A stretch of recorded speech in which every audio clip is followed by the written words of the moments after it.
Hi, Mike.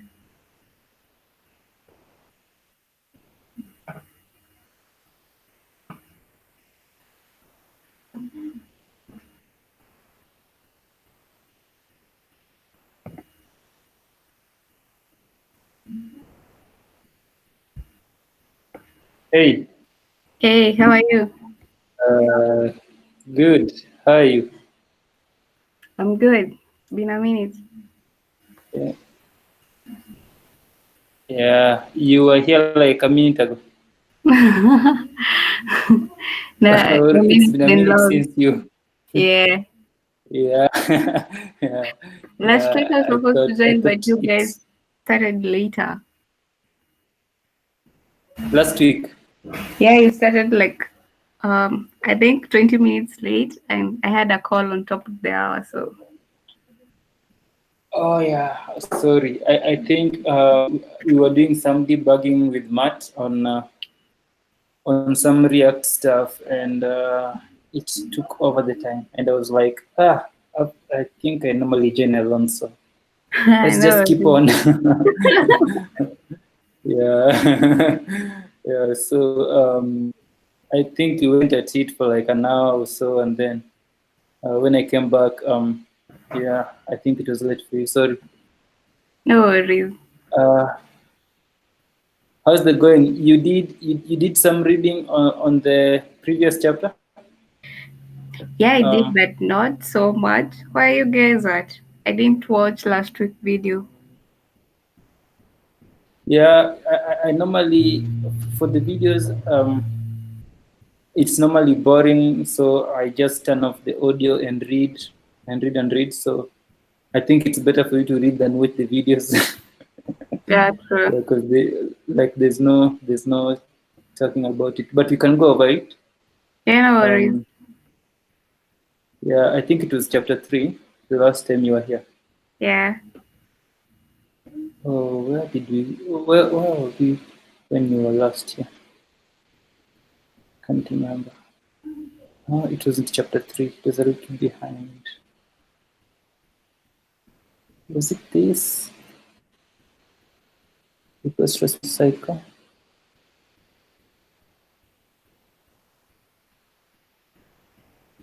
um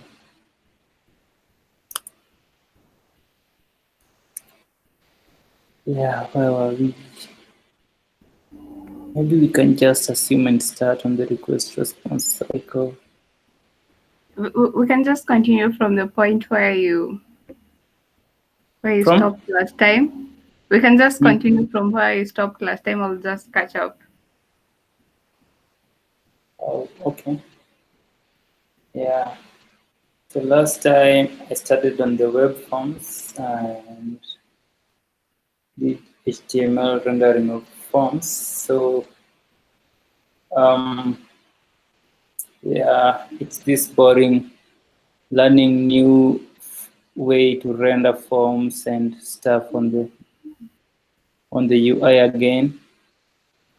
So they say they have their form, and the form is from a package called WTF. So it's a Flask WTF package. And now you install it by using pip install Flask WTF. And then after that, you need to have a secret key added to your configuration. And then after that, you can use just the normal form classes to call your forms. Like here, um, like they have a form. You import this, import the WTF. Yeah, like you import Flask form from WTF forms, and then when you call your forms, you just pass this one here. So you can inherit this magic of creating um, you, the magic of creating fields the way they do with Flask. So like name, then it's just a string field, and then when you put what's your name, that will be the label, and then you can add the validators and all that stuff. And yeah, that's basically what they do there. And then now they down here they explain all the fields that you can use for your form. For example, you can have your Boolean fields, date fields, yeah, whatever field that you want to appear on the form, whatever type of field, you just use these functions as long as you're importing. Here, when you're creating your form, you're importing this Flask form. Yeah, and then you can add the validators as well on the fields. So, yeah. So I think I went through that, and then these are the validators that they have, whether it's an email, whether it's an IP address, whether it's optional, UUID, any of, none of, and all that. And then here they're just rendering the form in HTML. So they're saying you can just use the normal form tags, the normal HTML form tags, and then use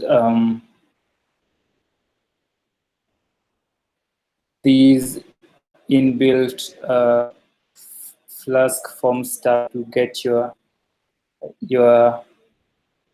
labels and all that stuff to show, because like I think it's passed from the backend. It's passed from the it's not called the controller. I think it's the controller. Yeah, I think they call it the controller as well. So it passed there, then you can just be calling your tags and labels and all that, whatever it is you want. And then yeah, so did I read this battery form handling in view functions? Yeah, I think that's where I left to start, because I didn't do these hello Susans and stuff.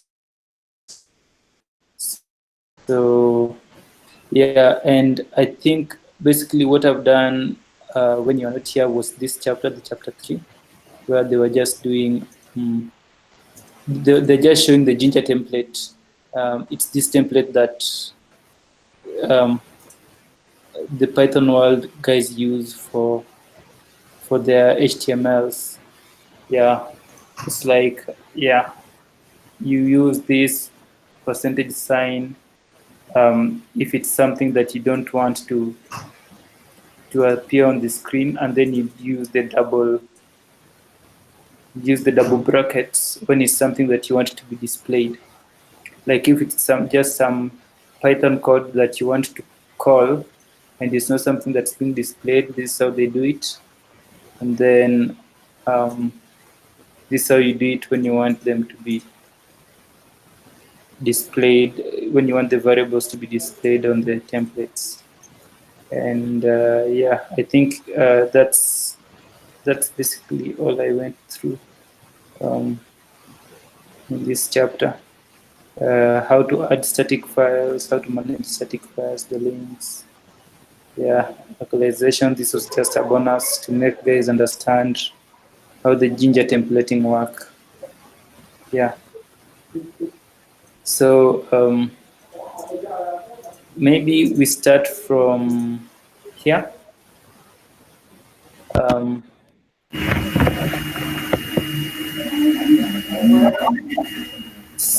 So there's an echo. You can hear the echo. Oh no, not anymore. Okay. So maybe we start from HTML rendering of forms, and yeah, go on from there. So I'll read first, and form fields are callables that, when invoked from the template from a template, render themselves to HTML. Assume that the view function passes a name form instance, the template as an argument named form, yeah, The template can generate a simple HTML form as follows. So you have your form, then form.hidden tag. Yeah, this, I think this is what I was just saying, that you pass the form from the view. You create it from the view, then you pass it, and then wherever you want to put your tags on the HTML, you just call form.tag, form.name.label, form.submit, and then then they say, note that in addition to the name and submit fields, the form has a form.hidden tag element. This element defines an extra form field that is hidden, used by Flask W2F to implement CSRF protection. So yeah, the whole CSRF thing. Of course, the result of rendering a web form in this way is extremely bare. Any keyword arguments added to the calls that render the fields are converted into HTML attributes for the field. So, for example, you can give the field ID plus attributes and then define the CSS styles for them. Yep. So I think this is just what he's saying. You can do a name, then give an ID, and then use this for the for CSS or something. Yeah. So, but even with the HTML attributes, the effort required to render a form in this way and make it look good is significant. So it's best to leverage Bootstrap's own set of form styles whenever possible. The Flask Bootstrap extension provides a high-level helper functions that renders the entire Flask WTF form using Bootstrap's predefined form styles, all with a single call. Using Flask Bootstrap, the previous form can be rendered as follows. So you do import Bootstrap from that, and then so Flask Bootstrap is also a package that we have installed in the course of the previous chapters, and what it does is to add the Bootstrap stuff to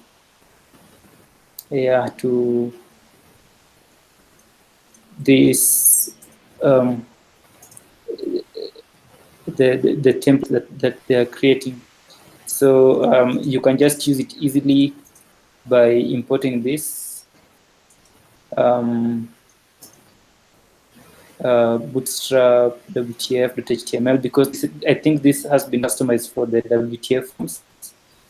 And then you just do WTF.quickform, and then you pass the form object that you are getting from the import directive works in the same way as a regular Python script do, and allows template elements to be imported and used in many templates. The imported Bootstrap WTF file defines helper functions that render Flask WTF forms using Bootstrap. The WTF.quickform function takes a Flask WTF form object and renders it using default Bootstrap styles. The complete template for hello.py is shown below. So yeah, this could be the template, and then they have it extends base.html, and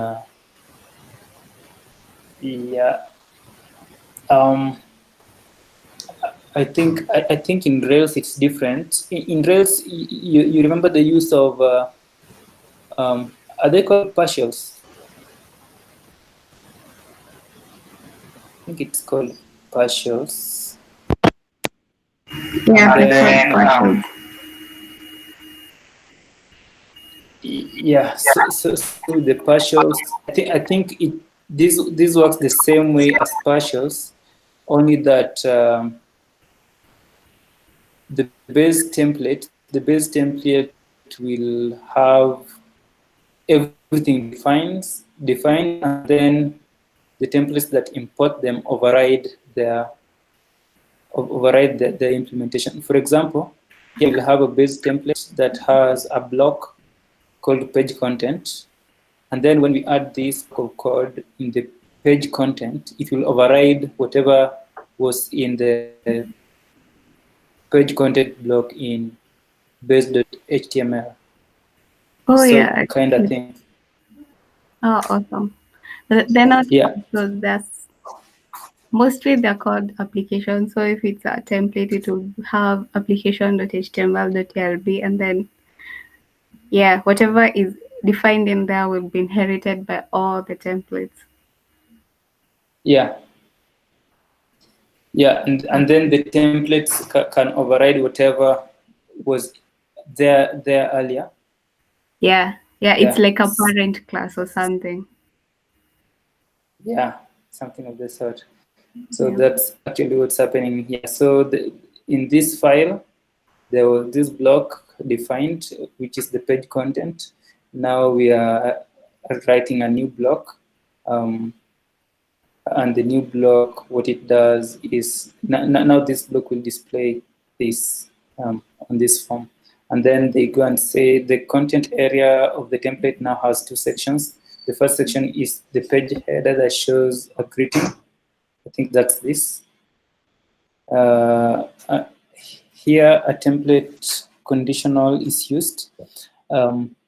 Conditionals in Jinja 2 have the format if condition, else, and if. Yeah, it just uses like this is the code that we want to execute. So we have the if there.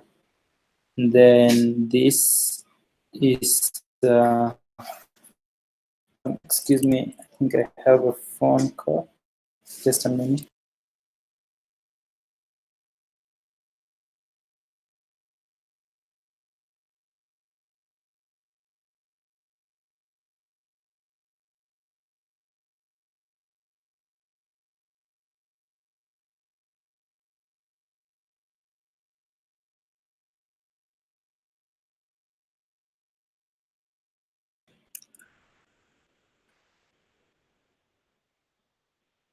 Yeah, I'm back. So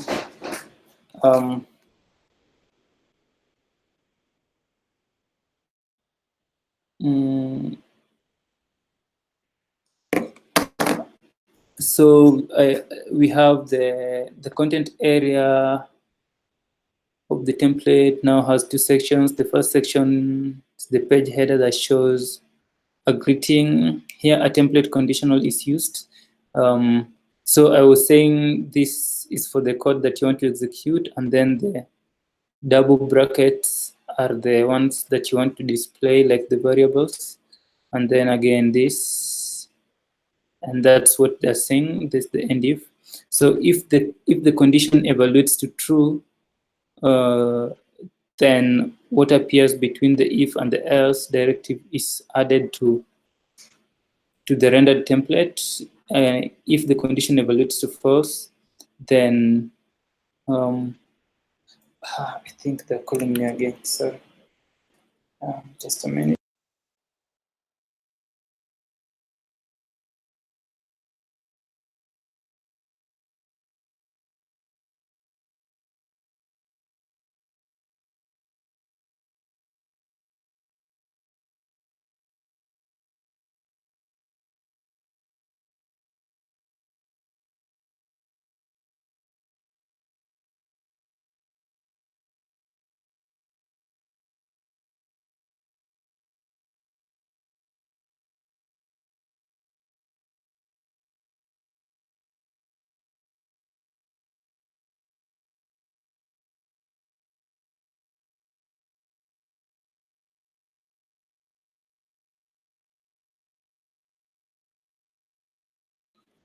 Yeah, sorry. And now we have, so if the condition evaluates to false, I think this is where we are. If the condition evaluates to false, then what's between the else and end if is rendered instead. The purpose of this is to render hello name when the name variable is defined, or the string hello stranger when it's not. And the second section of the content renders the name form using the WTF quick form function. So WTF quick form function ni ile ya ku yeah, the WTF quick form function it's the bootstrap thing that formats this to bootstrap-ish kind of look. Yeah, so yeah, any questions from this section? No. Yeah. Awesome explanation. Yeah, so you want to read the next bit? Sure.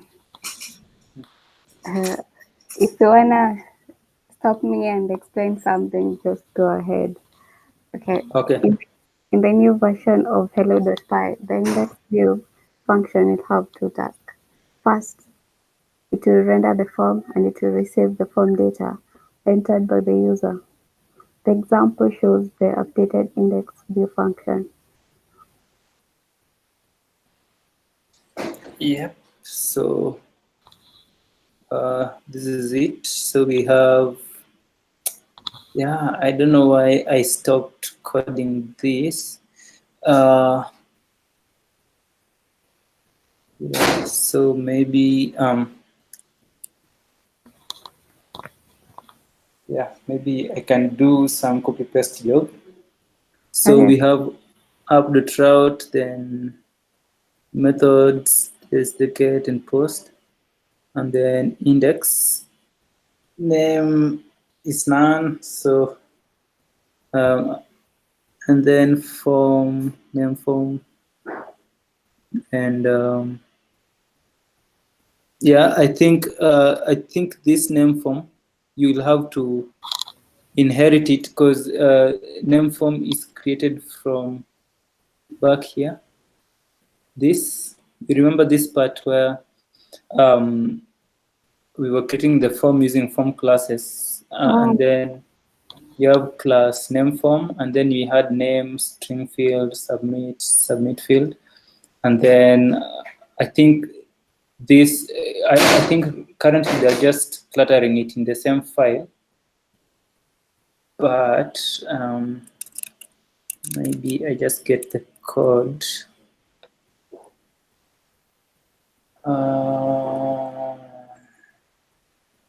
Can't even remember the place where.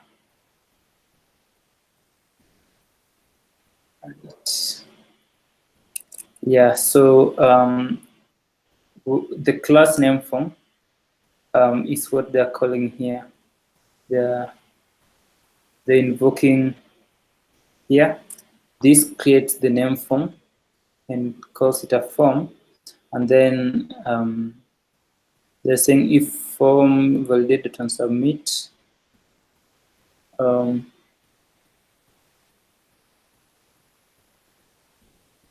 yeah, this is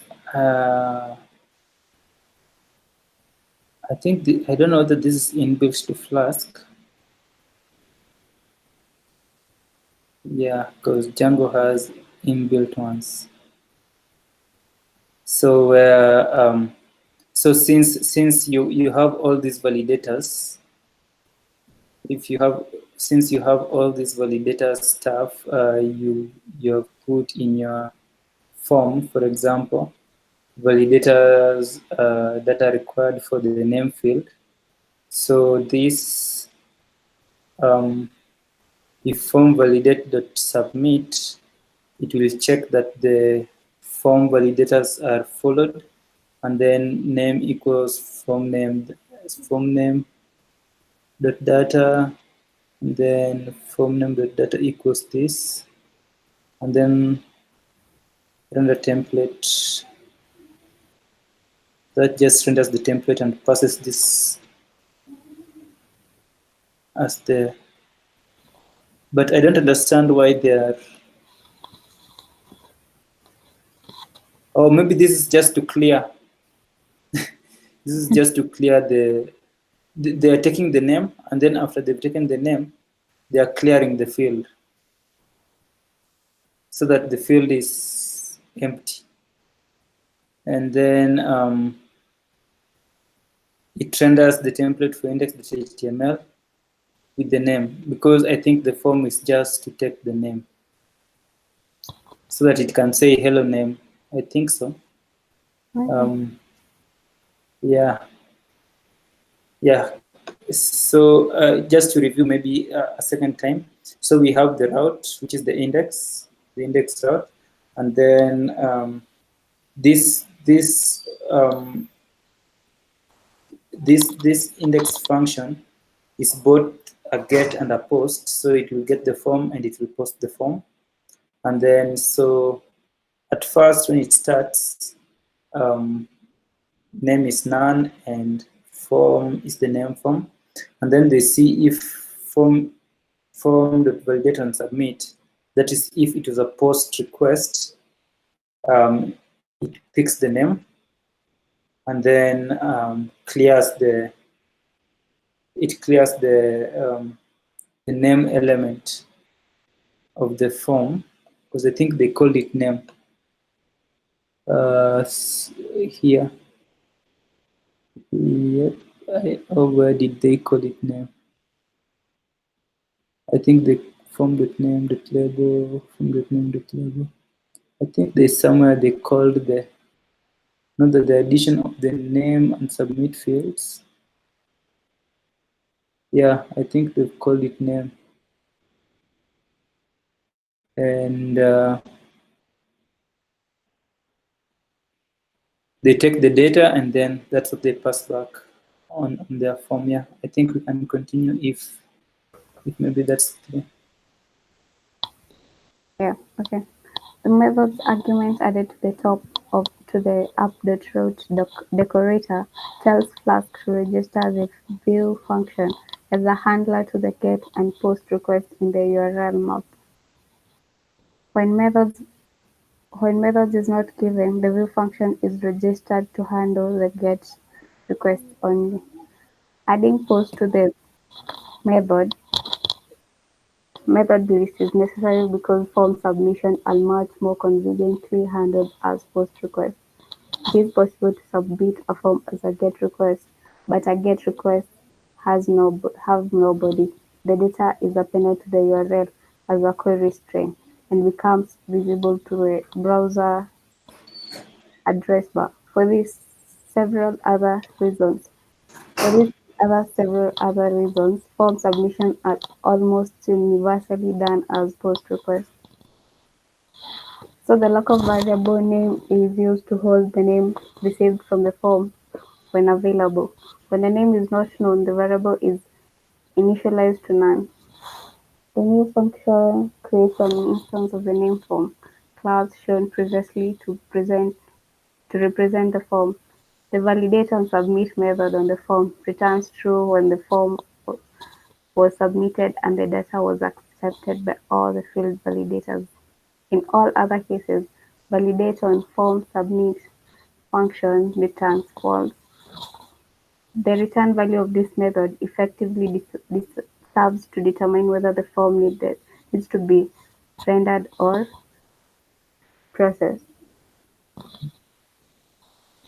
When a user navigates to the application for the first time, the server will receive a GET request with no form data. So validate and submit will return false. The body of the if statement will be skipped. Okay. So the body of the if statement will be skipped and the request will be handled by rendering the template. This gets the form object and the name variable set to none as arguments. Users now see the form displayed in the browser. When the form is submitted by the user, the server receives a post request with the data. The call to validate and submit invokes the data required validator attached to the name field. If the name is not issued, then the validator accepts it and validates on submit returns true. Now the name entered by the user is accessible as the data attribute of the field. Inside the body of the if statement, this name is assigned to a local name variable, and the form field is cleared by setting the data attribute to an empty string so that the field is blank when the form is rendered to the page again. I think that's what you were saying here on form.name.data is equals to an empty string. Yeah. And also here, when they say name equals none, I hope that doesn't confuse. That means nothing. It's null. Yeah, it's nil. It's like Okay. nil. In Rails, in Ruby, I think. Okay. Python uses null, none. Yeah. Wow. Yeah. Okay. The Yeah. render template call in the last line renders the template, but this time the name argument contains the name from the form, so the greeting will be personalized. Yeah. So if you clone the application.git repository on GitHub, you can run git checkout for a so GCO. Oh, maybe I need to change to I think is it Python?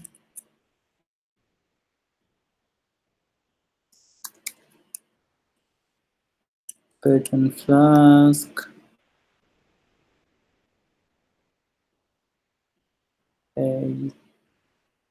Not that, not Flask RTD. Python and then Paki Django.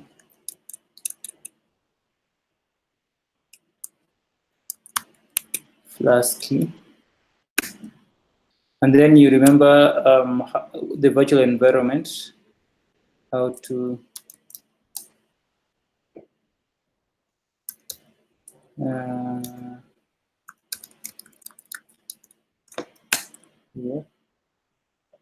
And let me clear that. So the virtual environment here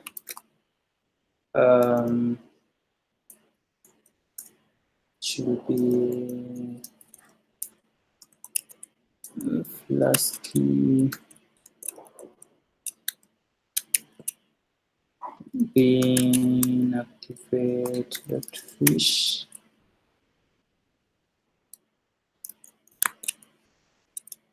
So we've started our virtual environment, and then we need to check out to 4a.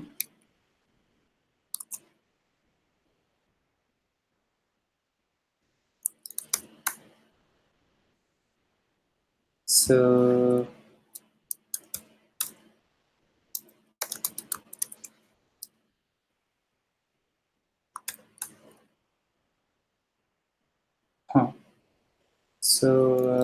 maybe I need to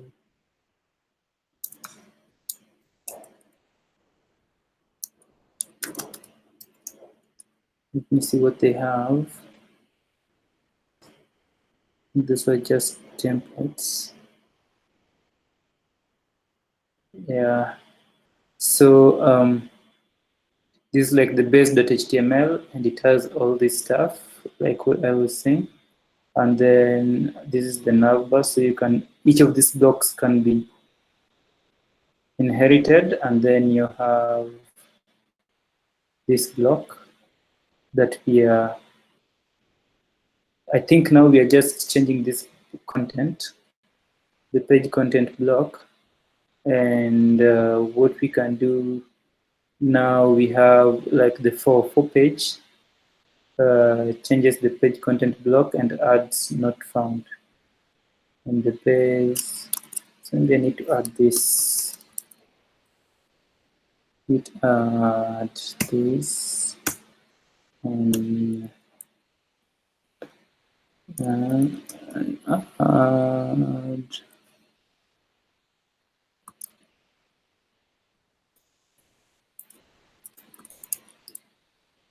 build.html maybe. So GCO 4A. So I'm now at 4A. At 4A, yeah, this is what we have.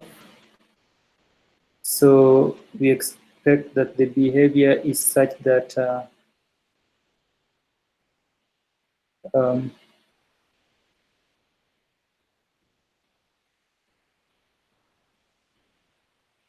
the behavior is such that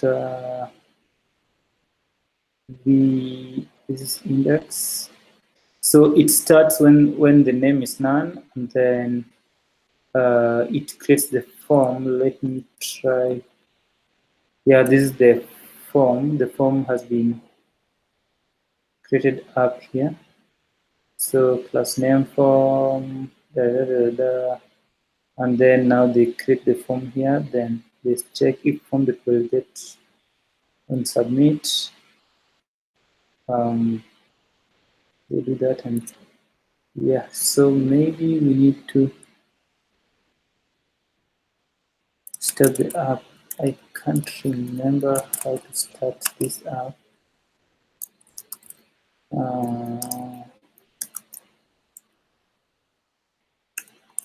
I think it was in the first chapters.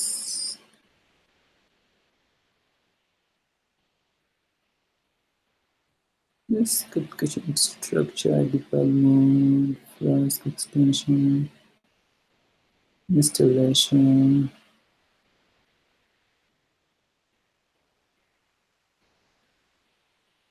So there, input Flask, input Flask.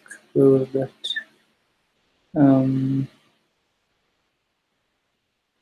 Here. So I need to do this.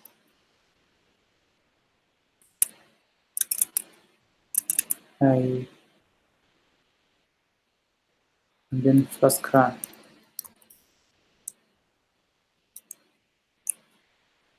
think that's it.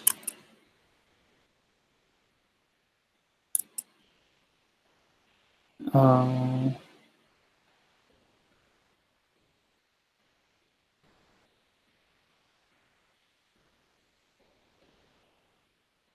putting hellos. So our file is called .py. So the same.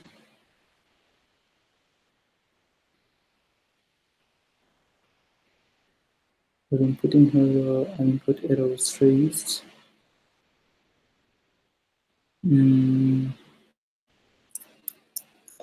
So you can install.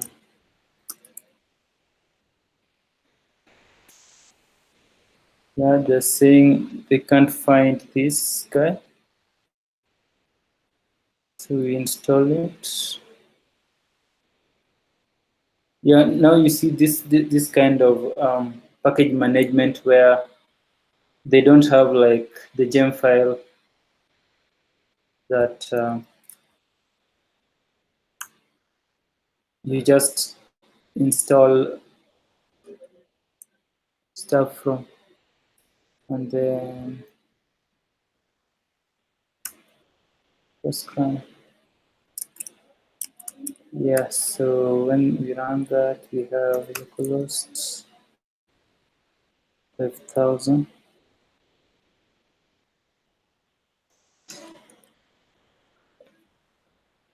And at first it says hello stranger because this is none. And then when we set it, now it says hello says. Nice. But if we try another name, let me see if I know the spelling. Hold on. Maybe. No. You were correct the first time, yeah. Yeah, so maybe I was just going to say sassy. Yeah, or maybe sassy. Yeah, okay, nice. Um, yeah, so that's it with this part, and then did they explain anything further? So they're saying figure 4.1 shows how the form looks in the browser window when the user initially enters the site. When the user submits a name, the application responds with personalized greeting. The form still appears below. Da, da, da, da, da. Yeah, so very strange. So if the user submits a form with an empty name, data required validator, such as that error. So yeah. So actually, you see, this is just HTML5 stuff. Whatever the data required thing is, yeah, it's not personalized. Yeah. So they're just generating HTML stuff. Yeah. So maybe on to the next one. Redirects and user sessions. How long? How much longer do you have? Today I'm free. It's a holiday in the US, so yeah, I'm free. Like, Nice, nice. Oh, when I grow up. Yeah. Yeah. So you're just at home? yeah, I'm just at home. Nice, nice. So redirects and user sessions. The last version of Hello.py has a usability problem. Okay, the last version of Hello.py has a usability problem. If you enter your name and submit it, and then click the refresh button in your browser, you will likely get an obscure warning that asks for confirmation before submitting the form again. Oh, we didn't try that, but we did. Uh,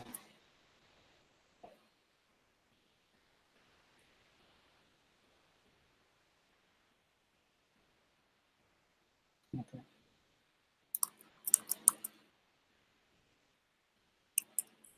So what do they mean? Um, if you enter your name and submit it and then click refresh button, oh, like here, oh yeah, oh yeah. So if and then click refresh button in your browser, you will likely get an obscure warning that asks for confirmation before submitting the form again. This happens because browsers repeat the last request they sent when they are asked to refresh a page. When the last request sent is a post request with form data, a refresh will cause a duplicate form submission, which in almost all cases is not the desired action. For that reason, the browser asks for confirmation from the user. Many users do not understand this warning from the browser. Consequently, it is considered good practice for web applications to never leave a post request in the last request sent by the browser. Um, this is achieved by responding to post request with a redirect instead of normal response. A redirect is a special type of response that contains a URL instead of a string with HTML code. Um, when the browser receives the redirect response, it uses a GET request for the redirect URL, and that is the page that it displays. The page may take a few more milliseconds to load because of the request that has to be sent to the server. But other than that, the user will not see any difference. Now, the last request is a GET, so the refresh command works as expected. The trick is known as post redirect get pattern. Okay, but this approach brings a second problem.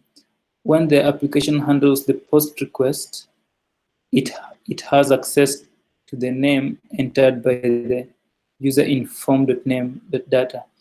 But as soon as that request ends, the form data is lost. Because that post request is handled with a redirect, the application needs to store the name so that the redirect request can have it and use it to build the actual response. Applications can remember things from one request to the next by storing them in user sessions. A private storage that is available on each connected client. The user session was introduced in chapter 2 as one of the variables associated with the request context. It's called session and is accessible like a standard Python dictionary. By default, user sessions are stored in client-side cookies that are cryptographically signed using the configured secret key. Any tampering with the cookie content will render the signature invalid, thus invalidating the session. Figure 4.5 shows new version of the index function view function that implements redirect in the user sessions. So they have from Flask import that render template session redirect URL for. And then so if it's a post, it redirects the URL for index, then else it just renders. Yeah, of course, when it hits the returns, it doesn't hit this one.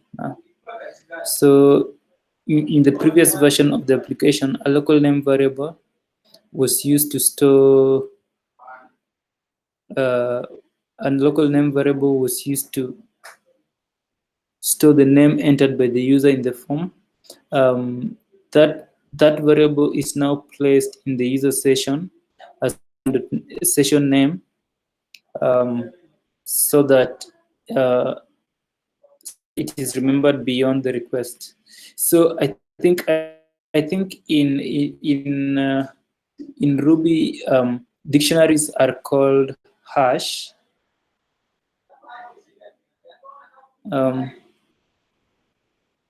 Yeah, so the session object is like a dictionary, and yeah, you can just add items to the dictionary by the session name using this in this way.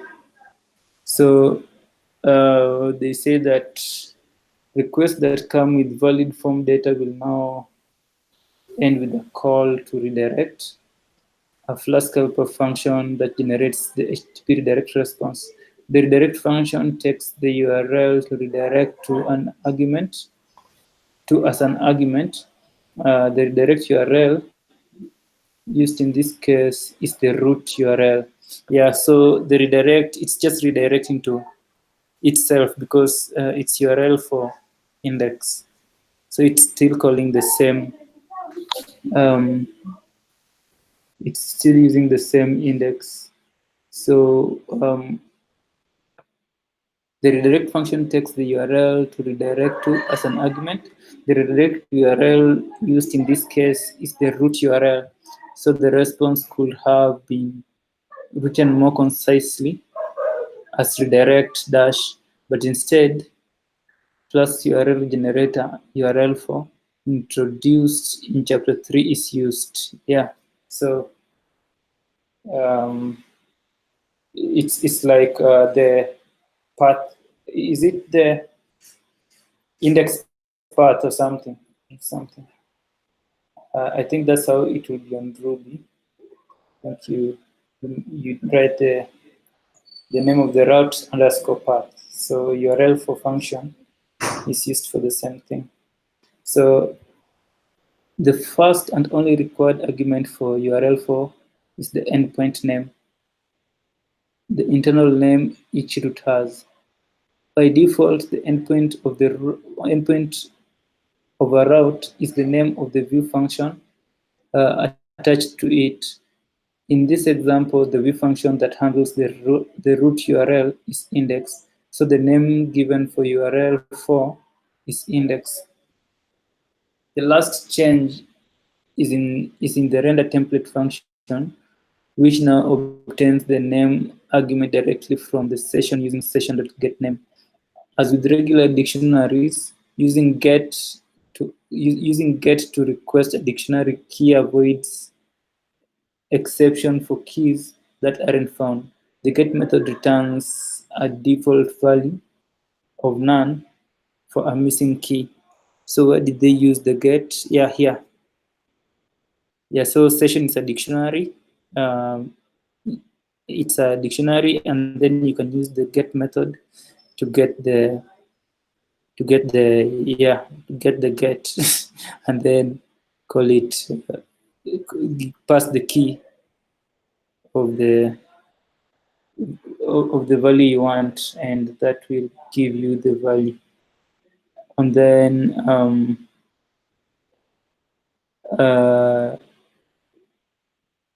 so here they say the last change is in the render template function, which now obtains the name argument directly from the session using the session.getName.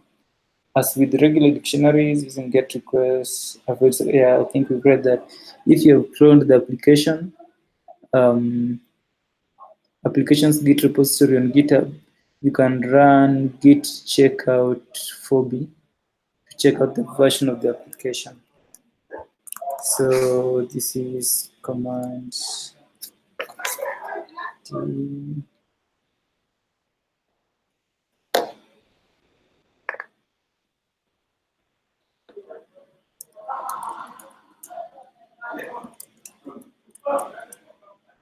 And GCO.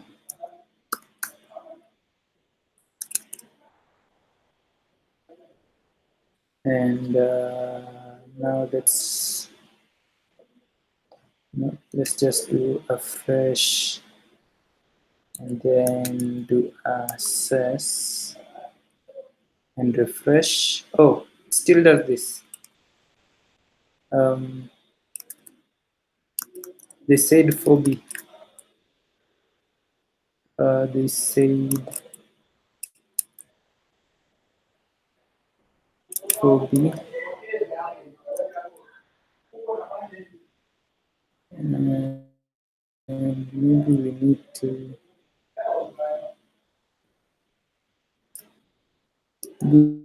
we need to restart. I don't know.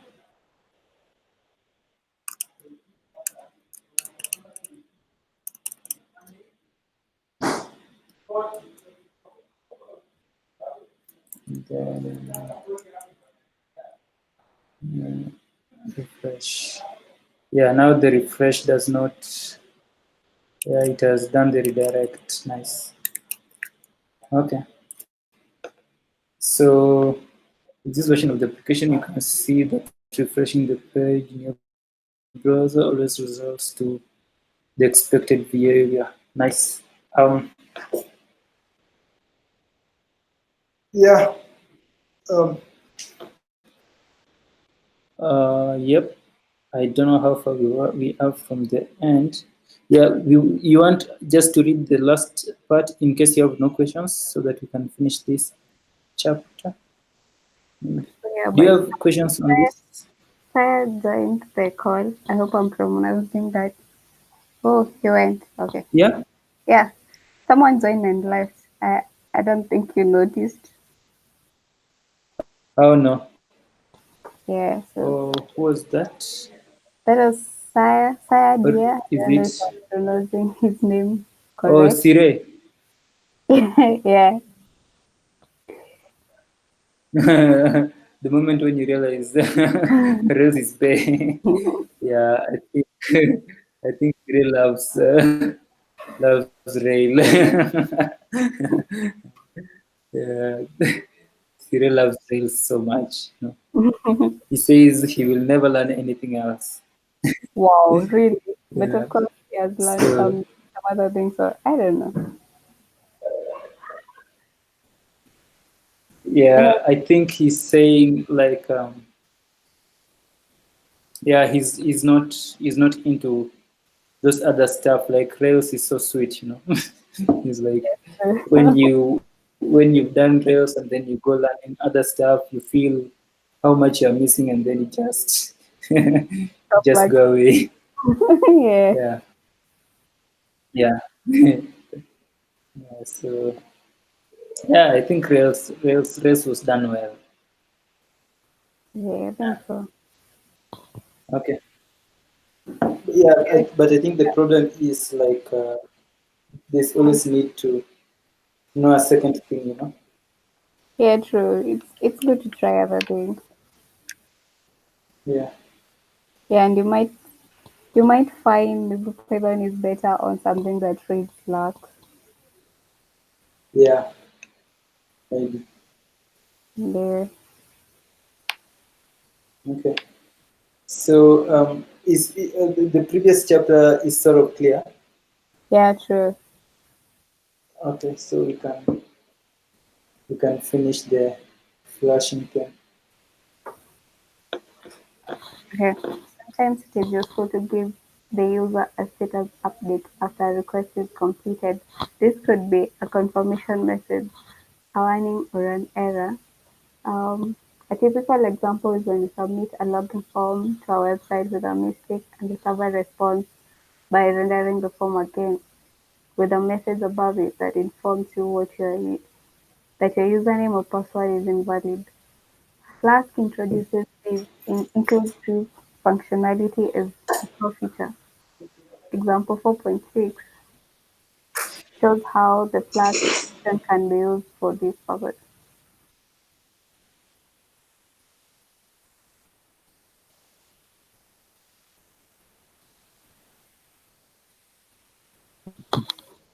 Yep. Okay, so in the above example, each time a name is submitted, it is compared against the name stored in the user session, which will have been put there during a previous submission of the same form. If the two names are different, the flash function is invoked with a message to be displayed on the next response sent back to the client. Calling the flash is not enough to get message displayed. The template used by the application needs to render messages. Flash messages is the best template because that will enable all these messages in all stages. Flash makes a get flash message function available to templates to retrieve the messages and render them as shown in example 4.7. In Okay. this example, Um, okay, just a minute. Let me. cool.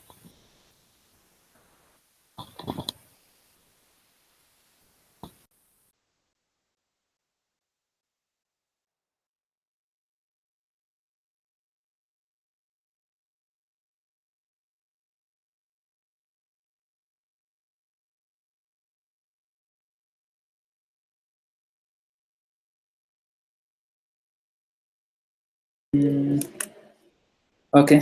Yeah. Sorry. Where were we?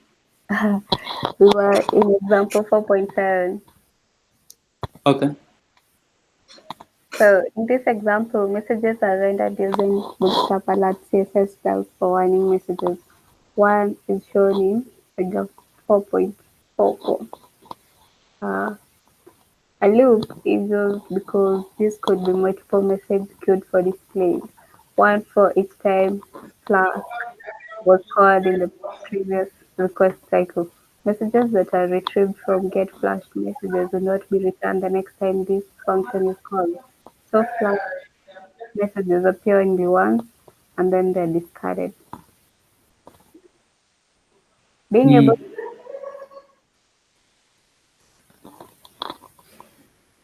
Being able to accept data from the user through web forms is a feature required by most applications, and so is the ability to store that data in a permanent storage using databases with Flask is the topic of the next chapter.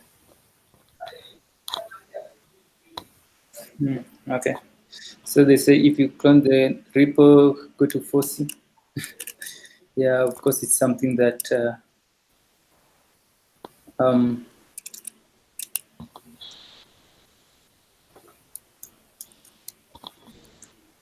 oh, GC,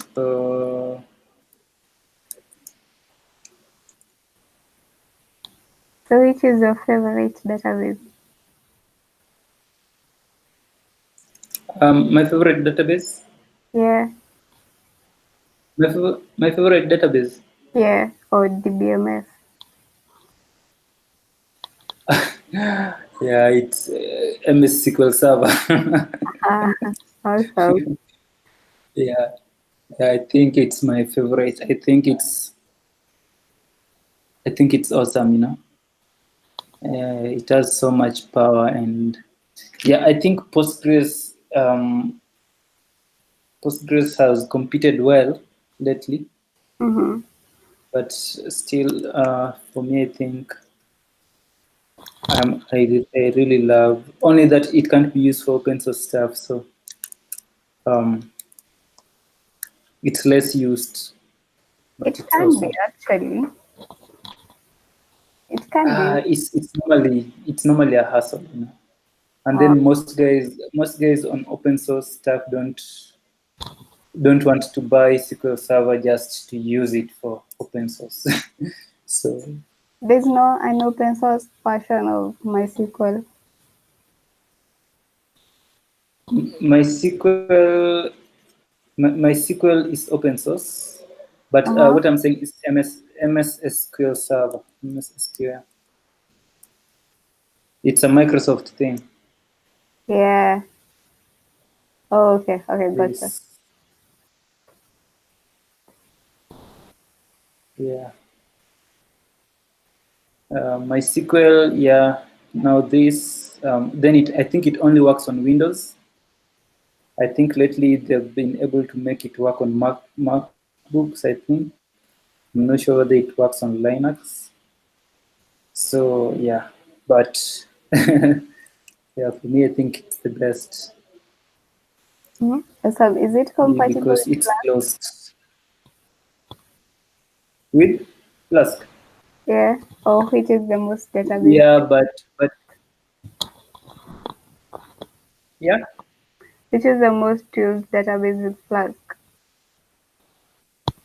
with Flask, I think it's Postgres. I Okay. think it's Postgres, and maybe MySQL. Maybe this guy will be using MySQL, and yeah, this guy may be using MySQL. So let's refresh this. Did it load? Yeah. Equals 5,000.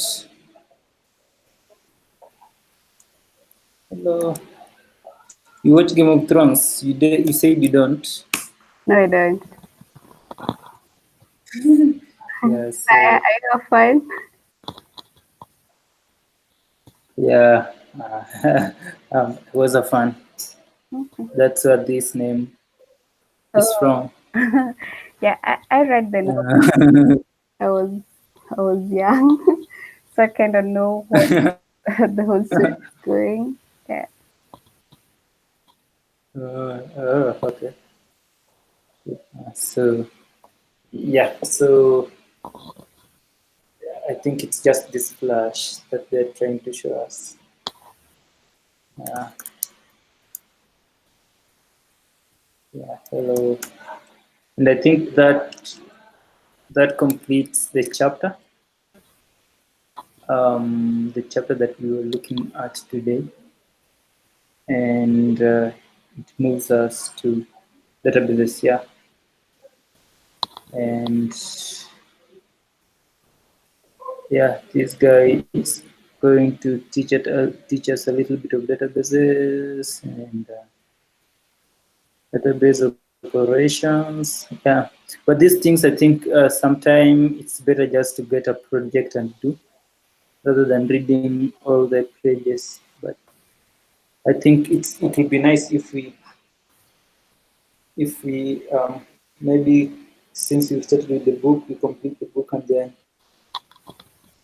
um, get some project and start doing things with it. Yeah, that would be awesome. Yep. Okay. Maybe I just take us offline